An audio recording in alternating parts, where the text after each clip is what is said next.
Hi friends, இன்றைக்கி என்ன பார்க்க போகிறோன்னா ஸ்வீட் கச்சாயம் தான். அதுக்கு வந்து கோதுமை 1½ கப் எடுத்திருக்கேன். அதுக்கப்புறம் ½ கப் வந்து வெள்ளை ரவை எடுத்திருக்கேன். ஒரு பிஞ்ச் சால்ட், அப்புறம் ஒரு 4-5 ஏலக்காய் தட்டி எடுத்திருக்கேன். அதுக்கப்புறம் பார்த்திங்கன்னா ஒரு பெரிய பனானா எடுத்திருக்கேன்.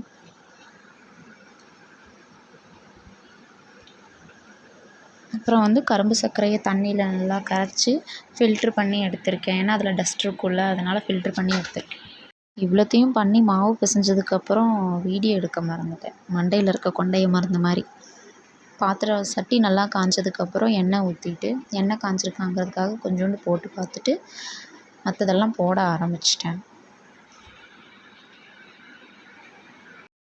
இது எப்படியும் ஒரு 2 நிமிஷம் திருப்பி விடணும். ஏன்னா அப்போ தான் உள்ளே அந்த சென்டர்லலாம் நல்லா வெந்திருக்கும். அதனால் ஒரு 2-3 டைம் நல்லா திருப்பி விட்டு ஒரு 2 நிமிஷம் மட்டும் நல்லா வேக விட்டு எடுக்கணும். அவ்வளோதாங்க, கச்சாயம் ரெடி.